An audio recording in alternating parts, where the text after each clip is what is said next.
نبی پاک علیہ الصلاۃ والسلام کو اللہ تعالیٰ پچھلے انبیاء کو جو خصوصیتیں اور جو ان کے لیے نبی پاک علیہ الصلاۃ والسلام معجزات اور جو ارہاسات ان کے لیے عطا فرمائے، ہمارے نبی پاک علیہ الصلاۃ والسلام کو اللہ تعالیٰ نے وہ سب خصوصیات سے سرفراز فرمایا۔ ان میں سے نبی پاک علیہ الصلاۃ والسلام میں کسی چیز کی کمی کو اللہ نے نہیں رکھا۔ اس کے علاوہ مزید اللہ تعالیٰ نے پھر ایسی اور خصوصیتیں عطا فرمائیں جو حضور کے لیے واقعتاً خصوصیت ہے، جو حضور کے سوا کسی اور کو عطا نہیں ہوئی۔ نو مولود کا پیدائش کے وقت چلانا شیطان کے چونکانے کی وجہ سے ہوتا ہے۔ حضرت ابو ہریرہ رضی اللہ عنہ سے روایت ہے کہ رسول اللہ صلی اللہ علیہ وسلم نے ارشاد فرمایا، نو مولود کا پیدائش کے وقت چلانا شیطان کے چونکانے کی وجہ سے ہوا کرتا۔ بخاری اور مسلم نے بالاتفاق اس کی روایت کی۔ ابلیس کس طرح انسانوں کے درمیان فتنوں کا جال پھیلاتا ہے۔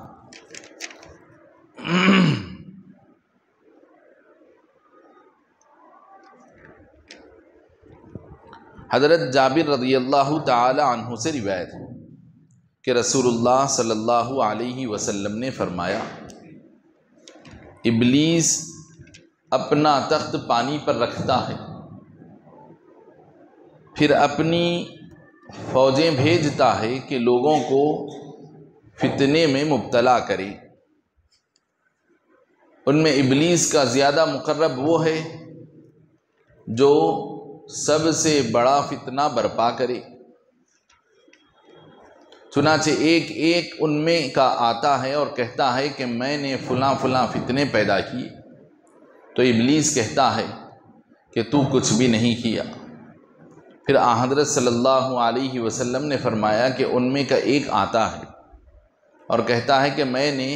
اس وقت تک اس کو نہیں چھوڑا جب تک کہ میں نے مرد اور اس کی بیوی میں جدائی نہ ڈال دی۔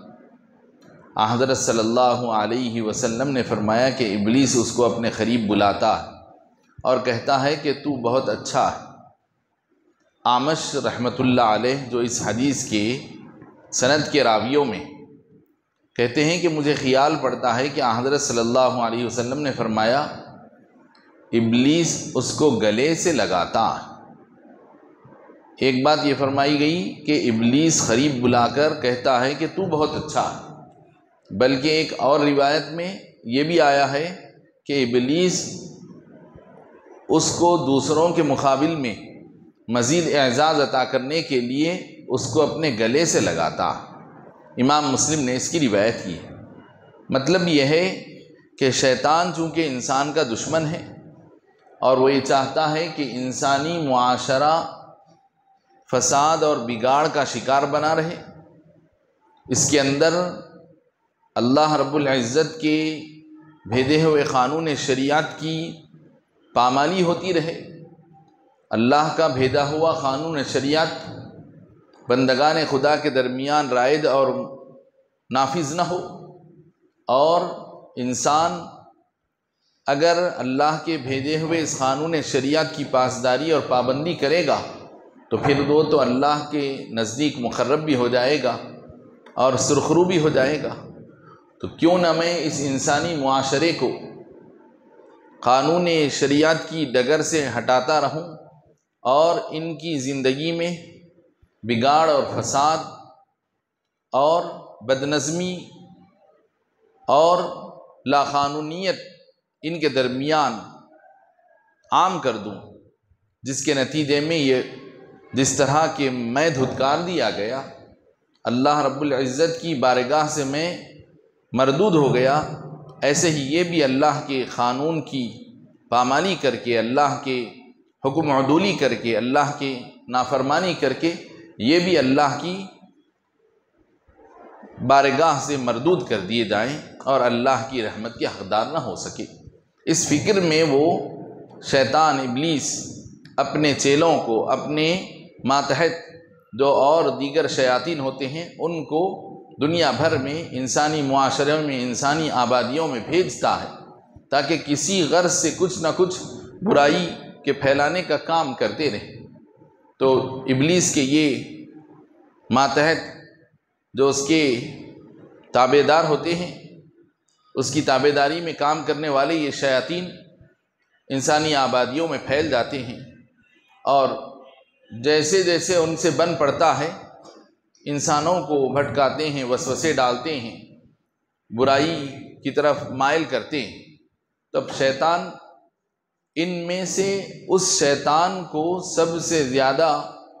شاباشی سے نوازتا ہے، اپنی خوشنودی کا اظہار کرتا ہے، جو شیطان کے شوہر اور بیوی کے درمیان جھگڑا پیدا کرتا ہے، لڑائی ڈال کر دونوں کو جدا کرتا ہے، دونوں کو رشتہ نکاح سے علیحدہ کر دیتا ہے۔ جبکہ اور بہت ساری برائیاں ہیں۔ شیطان وسوسہ ڈال کر کسی کو شراب پلواتا ہے، وسوسہ ڈال کر کسی کو سود خوری پر آمادہ کرتا ہے، کسی کو رشوت خوری پر آمادہ کرتا ہے، کسی سے جھوٹ کہلواتا ہے، کسی سے غیبت کرواتا ہے، کسی سے ترک نماز کرواتا ہے، یہ سب کچھ کرواتا ہے۔ لیکن شاباشی اور ابلیس کے انعام کا مستحق اس شیطان کو قرار دیا جا رہا ہے جو میاں بیوی کو جدا کر دیتا ہے۔ کیوں؟ اس لیے کہ اگر انسانی معاشرے میں نکاح کا جو رشتہ اسلام نے جو پاکیزہ رشتہ رکھا ہے، یہ رشتہ جب ٹوٹتا ہے تو اس سے خاندان اور گھرانے بکھر جاتے ہیں۔ ایک طرف تو میاں بیوی کی زندگی اجیرن ہو جاتی ہے، دوسری طرف ان کی اولاد بے سایہ ہو جاتی ہے، اولاد کی تعلیم و تربیت کا صحیح نظم نہیں رہتا ہے، جس کے نتیجے میں اولاد بگڑتی ہے، اور پھر اس بکھرے ہوئے خاندان سے جو اولاد پنپتی ہے، پرورش پاتی ہے، ظاہر ہے کہ اس کے اندر تربیت کی خامیاں رہیں گی۔ پھر اسی طرح اور بھی بہت ساری خرابیاں اس کے نتیجے میں معاشرے میں پھیلتی ہیں۔ جب اس ٹوٹے ہوئے گھر کا فرد اگر بگڑ جائے تو پھر وہ ایک فرد کیا بگڑتا ہے کہ اس کے نتیجے میں اور بھی بہت سارے افراد بگڑتے چلے جاتے ہیں۔ تو لہذا اگر شیطان کسی سے کوئی ایک برا کام کرواتا ہے تو ایک برا کام اس برا کام کرنے والے کی حد تک محدود رہتا، لیکن مگر جب خاندان کو توڑا جائے، رشتہ نکاح کو ختم کیا جائے، تو اس کے نتیجے میں شیطان کے بہت سارے مقاصد ایک تیر سے نشانہ ہو جاتے ہیں۔ تو اس لیے شیطان اس فکر میں کوشاں رہتا ہے کہ انسانی معاشرے میں شوہر اور بیوی کے پاکیزہ رشتے کو توڑا جائے اور طلاق کے واقعات کثرت سے پیش آتے رہیں۔ اسی لیے بتایا گیا کہ ابغض المباحات الی اللہ الطلاق، اللہ کے پاس شریعت میں جن چیزوں کی اجازت دی گئی، شریعت میں جن چیزوں کی اجازت دی گئی ہے، شریعت نے جن چیزوں کو مباح رکھا ہے، ان میں سے ایک طلاق بھی ہے۔ لیکن شریعت کے اجازت دیے ہوئے کاموں میں طلاق اللہ کے پاس سب سے زیادہ ناپسندیدہ بھی ہے۔ یعنی شریعت نے طلاق کا سسٹم تو رکھا ہے ناگزیر حالات میں، وقت مجبوری میں، جب شوہر اور بیوی کے درمیان یہ رشتہ نکاح مودت اور الفت پر قائم نہیں رہ سکتا ہے اگر، تو پھر آخری صورت اس کی یہ بتائی گئی کہ اگر تم دونوں رشتہ نکاح میں رہتے ہوئے اللہ کے قانون کی پاسداری اگر نہیں کر سک رہے، رشتہ نکاح کا مقصد ہی یہ ہے کہ شوہر اور بیوی مل کر اللہ کے قانون شریعت کی پاسداری کریں، اللہ کے حدود کا خیال رکھیں، لیکن اگر اس رشتے کی وجہ سے الٹے قانون شریعت کی خلاف ورزی ہونے لگتی ہے اور اللہ کے حدود کی پامالی ہونے لگتی ہے، تو پھر اللہ تعالیٰ کی جانب سے یہ حکم ہے کہ بہتر ہے کہ تم دونوں اس رشتے سے اپنے آپ کو جدا کر لو۔ ہو سکتا ہے کہ اللہ تعالیٰ اس مرد کے لیے بھی کوئی دوسرا بہتر متبادل انتظام فرمائے گا اور اس عورت کے لیے بھی دوسرا کوئی بہتر متبادل انتظام فرمائے گا، لیکن یہ کب فرمایا جا رہا ہے؟ صلح صفائی کی پوری کوششیں ہو جانے کے بعد۔ فَبَعَثُوا حَكَمًا مِّنْ أَهْلِهِ وَحَكَمًا مِّنْ أَهْلِهَا إِن يُرِيدَا إِصْلَاحًا يُوَفِّقِ اللَّهُ بَيْنَهُمَا، کہ بتایا جا رہا ہے کہ پہلے کوشش یہ ہونی چاہیے کہ مرد کی جانب سے ایک ترجمان اور عورت کی جانب سے ایک ترجمان بھیجا جائے، مرد کی جانب سے ایک وکیل، عورت کی جانب سے ایک وکیل، صلح صفائی کروانے کے لیے، ثالثی کے عمل کے لیے، اور وہ دونوں مل کر بجائے مرد اور عورت کے خاندان کے لوگ براہ راست بات کرنے کے، مرد کی طرف سے مرد کا جو قابل اعتماد آدمی ہے اور عورت کی جانب سے عورت کے لیے جو قابل اعتماد آدمی ہے، ایسے دو آدمیوں کو جو صلح صفائی کی کارروائی کو، کام کو آگے بڑھائیں، ان دونوں کو بات چیت کرنے کا موقع دیا جائے۔ وہ دونوں مل کر غیر جانبدارانہ طریقے سے صلح صفائی کی کوئی صورت نکالیں گے، اور اس میں اللہ تعالی دونوں کو توفیق بخشے گا اگر اصلاح کی واقعتاً نیت ہو تو۔ جزیرہ عرب میں شیطان کی پرستش نہ ہوگی، البتہ خانہ جنگی بند نہ ہوگی۔ حضرت جابر رضی اللہ تعالی عنہ سے روایت ہے کہ رسول اللہ صلی اللہ علیہ وسلم نے فرمایا کہ بے شک شیطان اس بات سے نا امید ہو گیا ہے کہ جزیرہ عرب میں نمازی یعنی مسلمان اس کی پرستش کریں، یعنی ان کے شرک کرنے سے مایوس ہو گیا، لیکن ان کے آپس میں خانہ جنگی کرانے سے مایوس نہیں ہوا۔ امام مسلم نے اس کی روایت کی ہے کہ نبی پاک علیہ الصلاۃ والسلام جب مکہ مکرمہ میں دین اسلام کی دعوت لے کر تشریف لائے، آپ نے کفار مکہ کے درمیان دین حق کا پیغام سنایا، لوگوں کو اسلام کی حقانیت سے روشناس کروایا، توحید کا درس دیا۔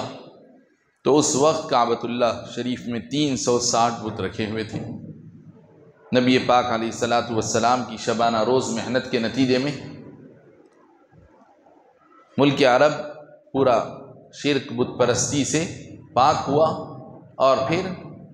پورے ملک عرب سے شرک اور مشرکین کا خاتمہ ہو گیا۔ اور نبی پاک علیہ الصلاۃ والسلام یہ فرما رہے ہیں کہ اب شیطان اس بات سے نا امید ہو گیا ہے کہ جزیرہ عرب میں مسلمان شیطان کی پرستش کرے۔ شیطان کی پرستش کیا ہے؟ یعنی غیر اللہ کی عبادت کرنا، شیطان کو خوش کرنا ہے، گویا شیطان کی پرستش کرنا ہے۔ تو لہذا شیطان کو اب اس بات سے مایوسی ہو گئی، شیطان اس بات سے نا امید ہو گیا ہے کہ اب عرب کے خطے میں شرک اور بت پرستی کا غلغلہ بلند ہو، یا شرک اور بت پرستی کا غلبہ ہو جائے۔ شیطان کو اب اس بات سے بالکل مایوسی اور نا امیدی ہو گئی، اور یہ قیامت تک کبھی نہیں ہوگا کہ ملک عرب میں سابق میں جیسے شرک اور بت پرستی وہاں پر بالکل عام تھی، اس کا دور دورہ تھا، اور مسلمان ابتدائے زمانہ اسلام میں بالکل دبے ہوئے کچلے ہوئے تھے۔ اب ایسی صورتحال کبھی بھی عرب کے علاقے میں دوبارہ نہیں آئے گی کہ مسلمانوں کا ہمیشہ وہاں پر غلبہ ہی رہے گا، توحید وہاں پر ہمیشہ رائج اور مروج رہے گی۔ لیکن البتہ اتنی بات ہے کہ شیطان کو اگر کسی بات کی امید ہے وہاں پر، تو ان کے یعنی مسلمانوں کے آپس میں خانہ جنگی کرانے سے مایوس نہیں ہوا، مسلمانوں کے درمیان آپس کی لڑائیاں کرائے گا۔ شیطان کو اس کی امید ہے کہ مسلمان آپس میں ایک دوسرے سے لڑیں گے، ایک دوسرے سے برسر پیکار ہو جائیں گے، اور اس راستے سے شیطان ملک عرب میں اور مسلم معاشرے میں جو خرابیاں ہو سکتی ہیں لائے گا، اور اس کے نتیجے میں اسلام کا اور دعوت کا اور دین حق کی نشر و اشاعت کا کام متاثر ہوتا رہے گا۔ یعنی براہ راست توحید تو ملت اسلامیہ میں سے ختم نہیں ہوگی، توحید کا جو عقیدہ ہے وہ تو ملت اسلامیہ میں رائج رہے گا، لیکن توحید ختم نہیں ہوگی۔ لیکن یہ ہے کہ شیطان اب اسلام کو اور ملت اسلامیہ کو کس راستے سے نقصان پہنچائے گا؟ ان کی آپسی ریشہ دوانیاں اور باہمی خانہ جنگیوں کے نتیجے میں مسلمان نہ آگے بڑھ سکیں گے، نہ پورے کو شرک اور بت پرستی میں مبتلا ہو کر پوری طرح سے اسلام سے ہاتھ دھو بٹیں گے۔ ایسا بھی نہیں ہوگا۔ جب ایسا نہیں ہوگا تو کم سے کم یہ دنیا کے دیگر مذاہب کے اوپر غالب آ جائیں اور آگے بڑھیں، یہ بھی ممکن نہیں ہوگا، اس لیے کہ شیطان ان کے درمیان خانہ جنگیاں پیدا کر دے گا، ان کے درمیان آپسی رسہ کشیاں شروع ہو جائیں گی، یہ ایک دوسرے کے لیے ایک دوسرے کی ترقی میں رکاوٹ کا باعث بنتے چلے جائیں گے۔ چنانچہ بعد کی جو موجودہ صورتحال، اسلام کا نظریہ تو یہ ہے کہ سارے کے سارے مسلمان یکجٹ ہو کر ایک امیر کے ہاتھ پر بیعت کر کے ساری دنیا کے مسلمان کسی ایک نیک پاک متقی پرہیزگار نہایت ہی سوجھ بوجھ والے آدمی کے ہاتھ پر بیعت کریں اور اس کو ساری دنیا کے مسلمانوں کا امیر المؤمنین خلیفۃ المسلمین بنائیں۔ لیکن یہ ممکن نہیں ہو پا رہا ہے، اسی وجہ سے کہ ساری ملت اسلامیہ کے مسلمان فرقہ بندیوں میں اور جماعتوں میں، ٹکڑیوں میں، عقائد کے اختلافات کی وجہ سے منتشر ہیں اور ان کا شیرازہ بکھرا ہوا ہے۔ اور اسی کی پیشن گوئی نبی پاک علیہ الصلاۃ والسلام اس حدیث شریف میں فرما رہے ہیں۔ حضرت ابن عباس رضی اللہ تعالی عنہما سے روایت ہے کہ ایک شخص حضرت صلی اللہ علیہ وسلم کی خدمت میں حاضر ہوا اور عرض کیا کہ میں اپنے دل میں ایسے خیالات پاتا ہوں کہ ان کے اظہار کی بجائے مجھے جل کر کوئلہ ہو جانا زیادہ پسند ہے۔ حضرت صلی اللہ علیہ وسلم نے فرمایا، خدا کا شکر ہے کہ ان خیالات کو وسوسے کی طرف پھیر دیا۔ امام ابو داؤد نے اس کی روایت کی کہ ایمان کا تقاضا یہ ہے کہ اگر دل میں کوئی وسوسہ پیدا ہو تو اس وسوسے کی وجہ سے آدمی میں کہ اگر وہ وسوسہ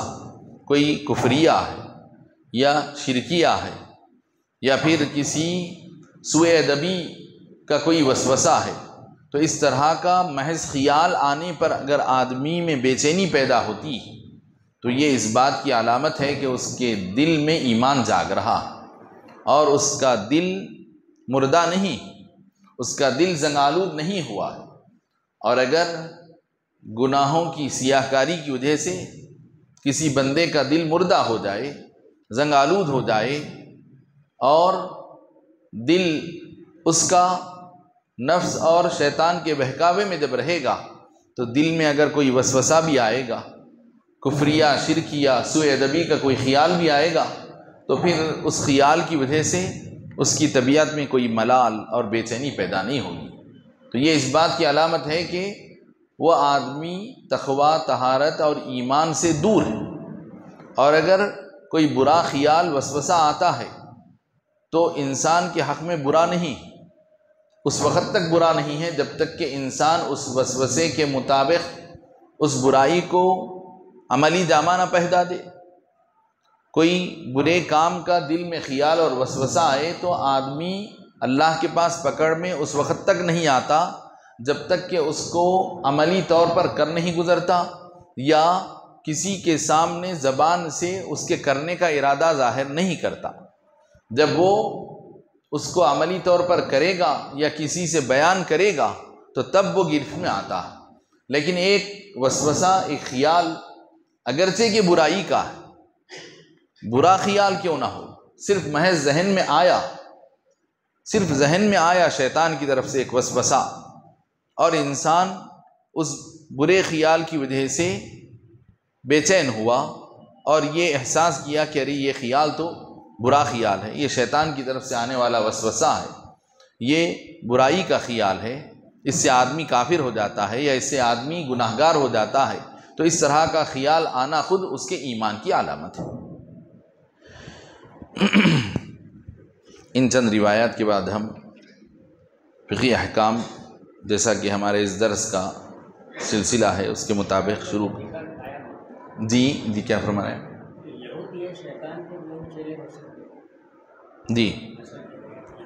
جی وہ تو قرآن پاک بیان فرما رہا ہے نا کہ من الذی یوسوس فی صدور الناس من الجنۃ والناس، کہ جو برائی کا وسوسہ ڈالنے والے جو لوگ ہیں، لوگوں کے دلوں میں جو وسوسہ اندازی کرتے ہیں، برے خیالات پیدا کرتے ہیں، برائی کی طرف جو مائل کرتے ہیں، یہ جنات میں سے بھی ہو سکتے ہیں، انسانوں میں سے بھی ہو سکتے ہیں۔ چنانچہ اب آپ دیکھیے جتنے برائی کے راستے ہیں، برائی کے سارے دروازے کھولنے والے انسانوں میں یہودی ہی ہیں۔ ہر برائی کا ذریعہ پیدا کرنے میں ان کا بہت بڑا ہاتھ رہتا ہے۔ پورے انسانی معاشرے کو برائی کے دلدل میں جھونکنے میں یہودیوں کا بہت بڑا کردار، کہ ہر برائی کا آلہ ایجاد کریں گے، لیکن سننے میں یہ آتا ہے، حقیقت کیا ہے واللہ عالم، کہ دنیا بھر کے مختلف خطوں کے لوگوں کے ہاتھوں میں تھما بھی دیتے ہیں، پہنچا بھی دیتے ہیں، لیکن ان کا اپنا جو معاشرہ ہے یہودی، اس کو اس قدر جو ہے شعور اور تعلیمی اعتبار سے اس قدر اونچا رکھتے ہیں، اس قدر اس کے اندر فکر مندی بیدار رکھتے ہیں کہ اس طرح کے فضول اور لایعنی آلات کو اپنی کمیونٹی میں عام ہونے بھی نہیں دیتے، کہ ان کے اندر بامقصدی کام کی فکر پیدا کرتے ہیں، اور اس کو ایک تجارت کا ذریعہ سمجھ کے کہ لوگوں کے ہاتھ میں گویا کھلونے تھما رہے ہیں، اور یہ جتنے لایعنی فضولیات کہ جتنے بھی چیزیں ہیں، دیکھنے میں تو خیر دنیا کی ترقی بھی نظر آتی ہے، اس میں دنیا کی ترقی محسوس بھی ہوتی ہے، اور دنیا کے مختلف کمیونٹی کے لوگ اس کو ہر ایک نئی چیز کو دیکھتے جاتے ہیں، اس کی طرف ان کی طبیعتیں راغب ہوتی ہیں اور خریدتے ہیں اور اس سے فائدے اٹھاتے ہیں، اور خاص طور پہ نوجوان نسل چونکہ وہ ہر نئی چیز کی دلدادہ ہوتی ہے، تو اس کے پیچھے نوجوان نسل خاص طور پر اس کے پیچھے چلی جاتی ہے۔ دیکھیے وہ کچھ دن پہلے دیکھیے آپ، وہ ایک گیم جو ہوتی تھی، لوگ اس کے لیے جانیں بھی گنوا رہے تھے، پب جی گیم ہے، اور کیا کیا کئی قسم کے گیمز ہیں، ویڈیو گیمز وغیرہ ہیں، یہ صرف جو ہے انسان کو ضائع کرنے کے گیمز ہیں، انسان کو ضائع کرنا ہے، آدمی کی توانائی اور اس کے اندر جو طاقت ہے، جسمانی طاقت کو بھی ضائع کر دینا، کہ اسلام یہ کہتا ہے کہ کھیل اگر آپ کھیلنا چاہتے ہیں تو ایسا کھیل کھیلو جس سے آپ کے جسم کو سدھانے کا موقع ملے، آپ کے جسم کو ورزش کا موقع ملے، آپ کے جسم کے لیے جسم کو تیار کرنے کا موقع ملتا ہے۔ یہ تو ایک جگہ بیٹھ کر آپ کپا ہو رہے ہیں، اور اس سے آنکھوں کی بینائی بھی جا رہی ہے، اور پھر مختلف امراض کا انسان، ایک تو جسمانی صحت بھی خراب ہوتی ہے، ہاضمے کا نظام بھی خراب ہوتا ہے، پھر یہ جو پب جی گیم وغیرہ ہے، اس سے لوگ نفسیاتی مریض بنتے جا رہے تھے، نفسیاتی مریض بن جا رہے ہیں، اور اپنے گھر والوں کے ساتھ، یعنی ان کی ایک عالمی سطح پر، یعنی ان کا ایک ایسا نیٹ ورک بن جاتا ہے انٹرنیٹ کے ذریعے سے کہ ان کے کچھ دوست احباب بن جاتے ہیں، بس وہ اسی ذوق کے حامل دوست احباب کا ایک بڑا حلقہ بن جاتا ہے، نیٹ ورک بن جاتا ہے، وہ انہی کے درمیان رہنا پسند کرتے ہیں، جبکہ وہ فزیکلی اپنے گھر میں رہ کر اپنے گھر والوں کے ساتھ میچور نہیں ہوتا ہے، گھر میں برائے نام اس کا وجود رہتا ہے، لیکن اس کی فکر، اس کی سوچ اپنے وہ دائرہ کار میں جو لوگ اس کے ساتھ ہیں ان کی طرف اس کی فکر رہتی ہے، گھر والوں کے ساتھ چھڑچھڑاہٹ، ان کے ساتھ جو ہے بدسلوکی والی کیفیت یہ دیکھنے میں سننے میں آ رہی تھی، تو نفسیاتی مریض بن جاتا، اور یہ چیزیں جبکہ دنیا کے سامنے پہنچا دی گئی، دنیا کے ہاتھوں میں تھمائی دی گئی یہودی لابی کی طرف سے، لیکن مگر ان کی اپنی کمیونٹی میں یہ سب چیزیں نہیں رہتی، یعنی یہ سب دنیا کے ہاتھوں میں پیش کیا جاتا ہے کھلونوں کے طور پر، گویا کہ وہ یہ سمجھتے ہیں، ان کا یہ سوچ ہے کہ یہ کھلونے ہیں جس کے ذریعے سے ہم تجارت کر رہے ہیں، تو اس کے پیچھے ایک تو تجارت بھی ہے، اپنی معیشت کو مضبوط بھی بنانا ہے، پھر دنیا کی قوموں کو اپنے آگے ذلیل، رسوا اور بے بس اور مجبور بنانا ہے، اور وہ ہیں کہ اپنے لیے قیمتی اور اعلیٰ سے اعلیٰ ہتھیار بنا رہے ہیں، کیونکہ ان کی نظر میں، یہودیوں کی نظر میں، بنو اسرائیل کی نظر میں انسان اور انسانوں میں سب سے زیادہ اللہ کے محبوب مقرب، بلکہ وہ قرآن کے بیان کے مطابق نحن ابناء اللہ و احباؤہ، ہم تو اللہ کی اولاد ہیں، نعوذ باللہ، اللہ کے پسندیدہ ہیں۔ اب لہذا ان کا نظریہ یہ کہ ماں باقی جتنے بھی ہیں جو یہودی نہیں ہیں وہ سب جانوروں کے برابر ہیں، لہذا جس طرح گائے، بکری اور جانوروں کو کاٹ دیا، ذبح کر دیا جاتا ہے، اس طرح کسی بھی انسان کو ذبح کر دیا جائے، اس کو مار دیا جائے تو کوئی پرواہ کی بات نہیں، ان کا یہ تصور ہوتا۔ اور ان کے پاس یہودی مذہب کوئی پرچارک مذہب بھی نہیں، قابل تبلیغ مذہب بھی نہیں، کہ یہودی وہ یہ سمجھتے ہیں کہ چونکہ ہم اللہ کے محبوب ہیں، اللہ کے پسندیدہ ہیں، تو لہذا ہماری نسل سے ہی یہ یہودی قوم پیدا ہوتی ہے۔ یہودی تبلیغ کے ذریعے سے یہودیت کو قبول کر کے کوئی یہودیت میں داخل نہیں ہو سکتا، تو لہذا اب ان کے پاس یہ ہے کہ ہم جو بھی جیسے بھی چلے آ رہے ہیں بس ہم ہی ہیں، ہم ہی اللہ کے پسندیدہ، اللہ کی چہیتی قوم ہیں، ہم ہی ہیں، لہذا یہ ماں باقی جتنے بھی کمیونٹیز ہیں، مذاہب کے ماننے والے ہیں، ان کی حیثیت گاجر مولی، یا پھر اگر بہت بولے تو ایک جاندار، یا تو بالکل گاجر مولی کی طرح ان کی حیثیت ہے۔ جیسے انسان کے لیے گاجر مولی ترکاری میوہ جات اس کے استعمال کے لائق ہوتے ہیں، ایسے ہی یہ بھی ان کے استعمال کے لائق ہیں۔ بہت بولے تو حیوان، اگر کچھ درجہ دینا چاہیں گے تو ایک حیوان کا درجہ دیں گے کہ جانوروں کی طرح۔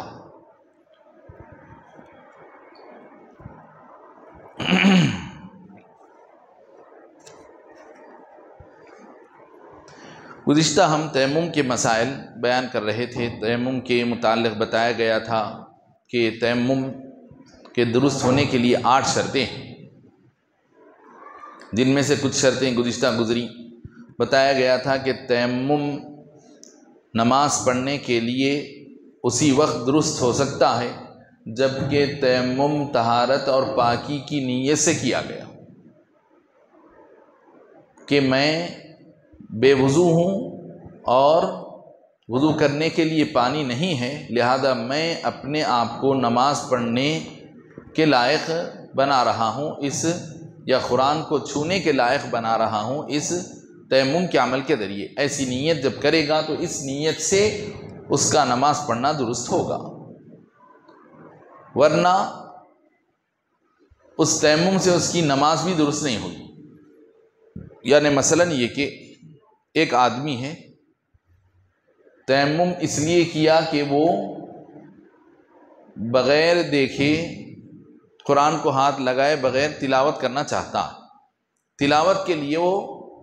تلاوت کرنے کے لیے ایک ہے کہ منہ زبانی قرآن کی تلاوت کرنا،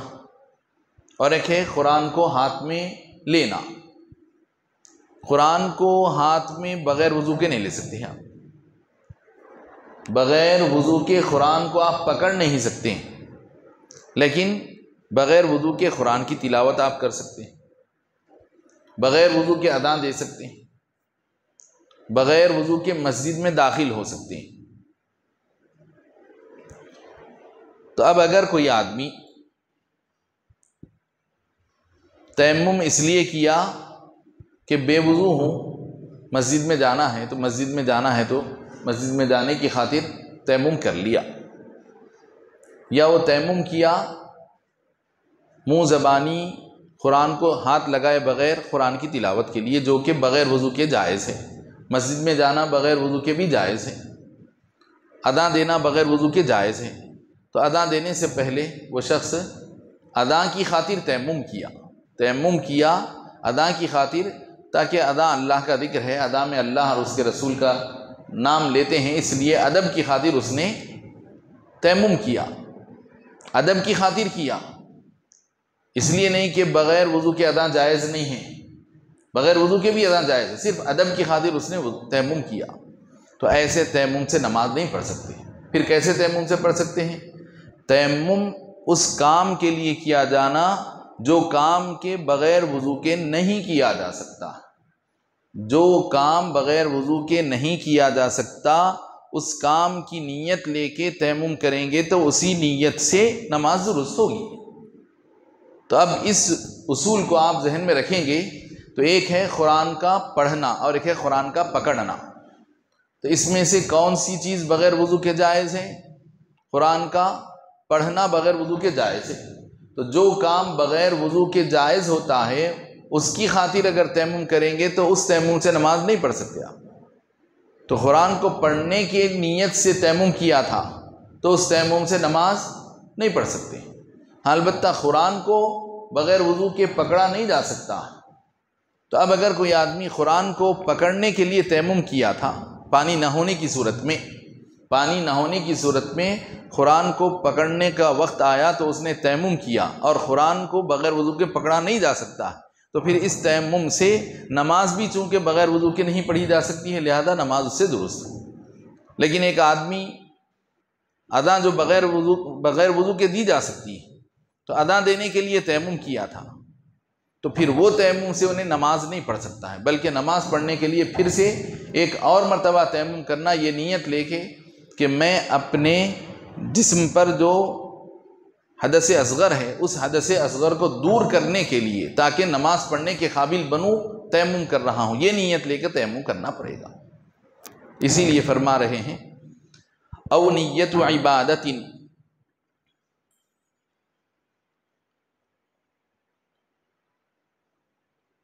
وَيُشْتَرَطُ لِصِحَّةِ نِيَّةِ التَّيَمُّمِ لِلصَّلَاةِ بِهِ أَحَدُ ثَلَاثَةِ أَشْيَاءَ کہ تیمم کی درستگی کے لیے جس سے کہ نماز درست ہو سکے